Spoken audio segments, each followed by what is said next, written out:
आप सभी का मेरे इस यूट्यूब चैनल पर। आज हम यहाँ पर एक टॉपिक को डिस्कस करने वाले हैं जो कि मैंने सेलेक्ट किया है थायरॉक्सिन हार्मोन, या आप थायराइड ग्लैंड भी कह सकते हैं। तो हम इस टॉपिक को कवर करेंगे और ये क्वेश्चंस आपको एग्ज़ाम में किसी न किसी फॉर्म में आज तक मिले होंगे। उन्हीं चीज़ों को हम और अच्छे से समझते हैं। तो बेसिकली थायरॉक्सिन जो हार्मोन है ये आपको पता है कहाँ से रिलीज़ होता है। थायराइड ग्लैंड जो होती हैं वहाँ से थायरॉक्सिन हार्मोन रिलीज़ होता है। अब इसके बाद जब हम थायराइड ग्लैंड की बात करते हैं तो हम इसमें कुछ इम्पॉर्टेंट बातों को नोट डाउन करेंगे, जैसे कि ये जो होती है वो आपकी लार्जेस्ट एंडोक्राइन ग्लैंड होती है। ऐसे क्वेश्चन एग्ज़ाम में पूछे गए हैं तो आप इसको याद रखेंगे, लार्जेस्ट एंडोक्राइन ग्लैंड है। इसके अलावा थायराइड ग्लैंड जो होती है ये आपका बटरफ्लाई शेप्ड होती है, तितली की जैसे। इसका अगर आप इसका स्ट्रक्चर देखेंगे तो उस शेप का होता है, या आप इंग्लिश के अल्फ़ाबेट एच से इसको कंपेयर कर सकते हैं। तो ये सारे छोटे छोटे क्वेश्चंस होते हैं जो एग्ज़ाम में पूछे जाते हैं, ठीक है। इसके अलावा यहाँ पर क्या होता है कि ये आपके किसी भी, चूँकि ये जो ग्लैंड होती है ये ट्रैकिया के पास होती है, ठीक है। तो जैसे ये जिस लोब से ये कलेक्ट होता है, मतलब कनेक्ट होते हैं एक दूसरे से, उसको हम इस्थमस बोलते हैं। इस बात को भी आप याद रखेंगे बेसिकली। और इसके अलावा थायराइड ही एक ऐसा ग्लैंड है या एक ऐसा हार्मोन है जो आपकी बॉडी में स्टोर होता है। तो ये सारी बातें आप याद रखेंगे। इसके अलावा ये याद रखेंगे कि ये टू फॉर्म्स में ये रिलीज़ होता है। ये इसके जो हार्मोन्स होते हैं बेसिकली T3 होता है और T4 होता है। आपको हमेशा ये याद रखना होगा कि जो आपका T4 होता है यही थायरॉक्सिन होता है। कोई कन्फ्यूज़न यहाँ तक? इसके अलावा बट थायरॉक्सिन ये होता है, बट जो एक्टिव फॉर्म होता है वो T3 होता है। तो इसीलिए जब भी कोई प्रोसेस होती है तो उसमें एक आयोडीन के मॉलिक्यूल को रिमूव कर दिया जाता है। इसके अलावा इसकी बायोसिंथेसिस के लिए जो एलिमेंट की आवश्यकता होती है वो आयोडीन की आवश्यकता होती है। तो ये कुछ बेसिक इन्फॉर्मेशन है जो आप हमेशा याद रखेंगे।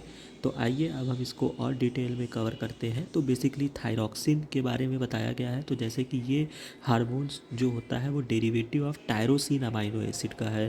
तो ये बात आप याद रखेंगे, टायरोसिन अमाइनो एसिड। जैसे ही हम टायरोसिन पढ़ेंगे वैसे इसका वन वर्ड सिंबल हमको याद आ जाना चाहिए। और इसका जो अगर आप इसको देखते हैं, जो इसका वन वर्ड सिंबल होता है वो टायरोसिन का जो होता है वो वाई होता है। इसके बाद इसमें आयोडीन एलिमेंट का कंटेंट होता है जो कि इसके बायोसिंथेसिस में बहुत मोस्ट इम्पॉर्टेंट रोल प्ले करता है। इसके अलावा T4 को, जैसे मैंने बताया कि T3 जो होता है वो मोर पोटेंट होता है, मोर एक्टिव होता है, इसीलिए इसको कन्वर्ट कर दिया जाता है T4 से T3 में।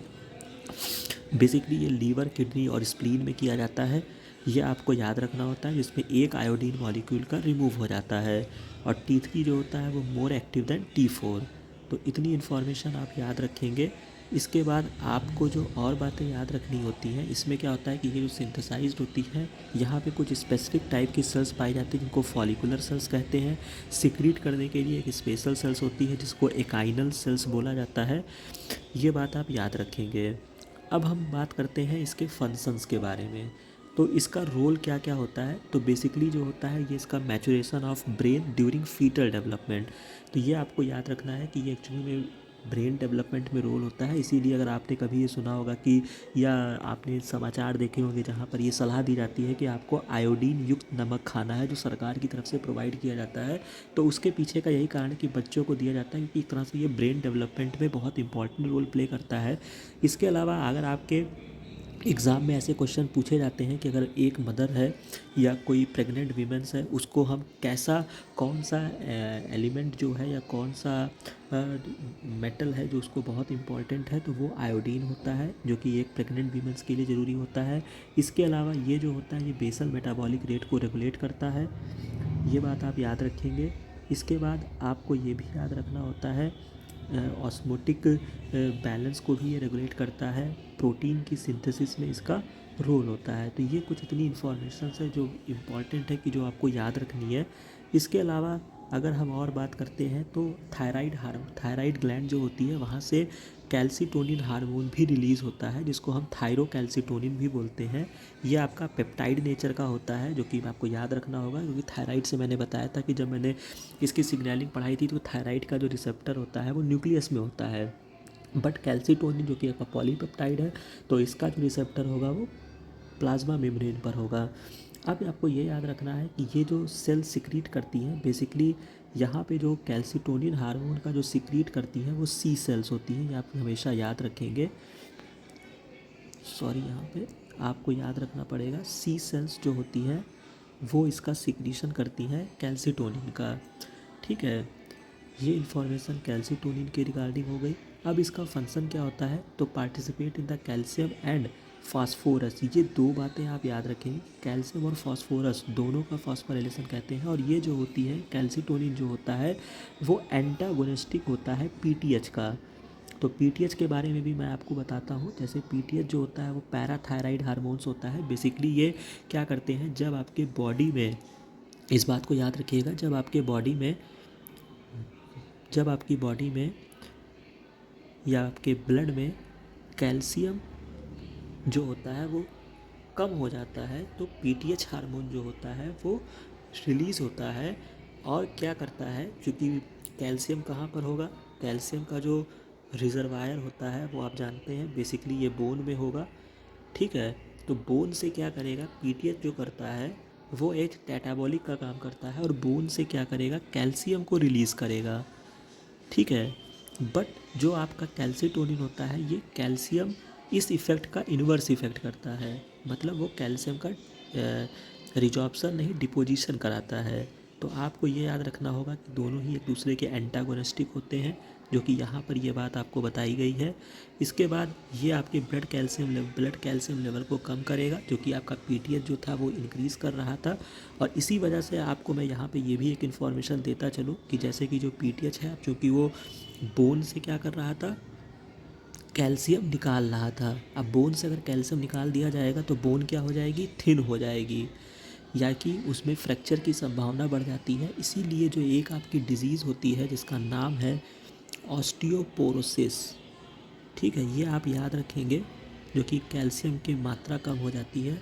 ठीक है, इसकी वजह से जो होता है, जिसमें पीटीएच का भी एक कारण तो इसके बहुत सारे होते हैं। बेसिकली ये फीमेल्स में होता है और एस्ट्रोजन की कमी से होता है, आफ्टर मीनोपॉज कंडीशन के बाद होता है। बट इसके बहुत सारे कारण होते हैं, उसमें से एक जो कारण होता है वो पीटीएच भी होता है। तो आप याद रखेंगे, अगर किसी हार्मोन से रिलेशन में अगर आपसे ऑस्टियोपोरोसिस पूछा जाता है तो आप जो होता है वो आप पीटीएच पे टिक करेंगे। अब हम बात करते हैं यहाँ पर अगले चीज़ों की। इसके बाद जो नेक्स्ट पार्ट है, थायरॉक्सिन के फंक्शन के बारे में आपको मैंने बता दिया, मेंटल ग्रोथ के लिए इम्पॉर्टेंट है, बीएमआर को रेगुलेट करता है। इसके अलावा एक जो कुछ क्वेश्चंस आईसीएमआर में हमेशा पूछे जाते हैं जिनका थोड़ा बहुत कोई लॉजिक नहीं होता है, बट वो हमेशा ऐसे चीज़ें पूछ लेते हैं, तो उसी का एक जिक्र है कि जो आपको ये याद रखना है कि जो बेसल मेटाबॉलिक रेट होता है वो मैन में ज़्यादा होता है कंपेयर टू फीमेल्स के। बहुत स्लाइटली ही डिफरेंस है, बट इस बात को आप याद रखेंगे कि जो बीएमआर होता है वो मेल का ज़्यादा होता है कंपेयर टू फीमेल्स का।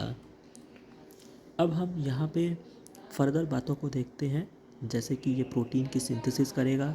इसके अलावा ये इम्पॉर्टेंट पॉइंट है, यहाँ से आपको कभी ना कभी क्वेश्चंस एग्ज़ाम में मिले होंगे, और या नहीं मिले हैं तो आप इसको याद रखेंगे कि ये मेटामॉर्फोसिस, आपने डेवलपमेंटल बायोलॉजी में पढ़ा होगा कि पहले वो लार्वा स्टेज में होते हैं, फिर वो एडल्ट स्टेज में आते हैं। तो ये हेल्प करते हैं मेटामॉर्फोसिस ऑफ टैडपोल। अब टैडपोल क्या होता है, ये फ्रॉग का लार्वल स्टेज जो होता है ये टैडपोल होता है। तो जब इसको फ्रॉग को टैडपोल को जब ये फ्रॉग में कन्वर्ट होना होता है तो उस टाइम पर ये थायराइड हार्मोन का रोल है। अगर आपसे इंडायरेक्टली पूछा जाए कि थायराइड हार्मोन डिपेंडेंट किस पे है, तो डिपेंडेंट जो है वो आयोडीन पे डिपेंडेंट है, तो इसलिए इसकी मेटामॉर्फोसिस में आयोडीन का भी रोल है। और इसके अलावा एक एडिशनल बात मैं यहाँ से आपको बताते हुए चलता हूँ कि यहाँ पर लाइसोसोम का भी इम्पॉर्टेंस आता है, क्योंकि डेवलपमेंट के समय किसी ऑर्गन को इनएक्टिव करना होगा या उसको ख़त्म करना होगा, तो उस टाइम पर लाइसोसोम आपको पता है कि जो कि इसका pH 5 होता है, एसिडिक पीएच होता है, जिससे किसी भी ऑर्गन को या किसी भी ऑर्गेनेल को ये ख़त्म कर सकते हैं। तो यहाँ पर जो मेटामॉर्फोसिस में जो रोल होता है वो लाइसोसोम का होता है। ठीक है, और अगर इसकी कमी होती है तो thyroid larval thyroid less larva fail to develop into adult. अगर उसमें थायराइड की कमी कर दी जाए तो वो एडल्ट में डेवलप नहीं हो पाएंगे। इस बात को आप याद रखेंगे। इसके अलावा जैसे मैंने अभी आपको बताई कि ये सी सेल्स जो होती हैं वो आपकी सिक्रीट करती हैं, पैराफॉलिकुलर सेल्स जिनको बोला जाता है।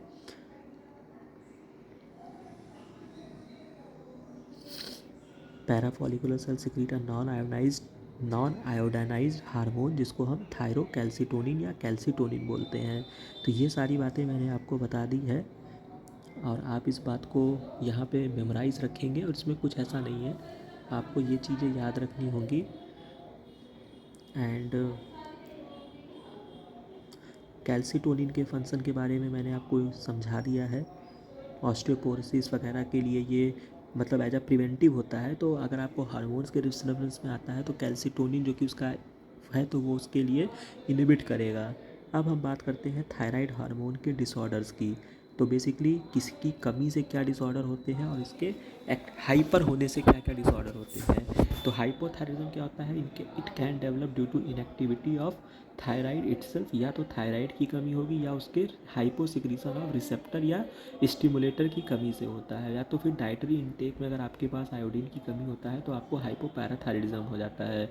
तो इसका जो एग्जांपल है वो आपका क्रिटिनिज्म एक डिजीज़ होती है, वो इसका एग्जांपल है। आपको ये हमेशा याद रखना होगा जो कि बच्चों में होता है। आप इसको याद कर सकते हैं क्रिटिनिज्म को, C for cretinism, C for child, इस तरीके से आप याद कर सकते हैं।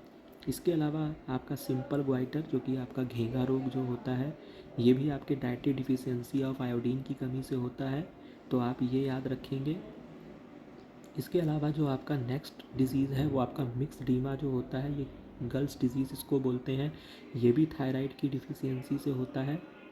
एंड इस डिजीज़ में होता क्या है, deficiency of thyroid hormone produce myxoedema in adults.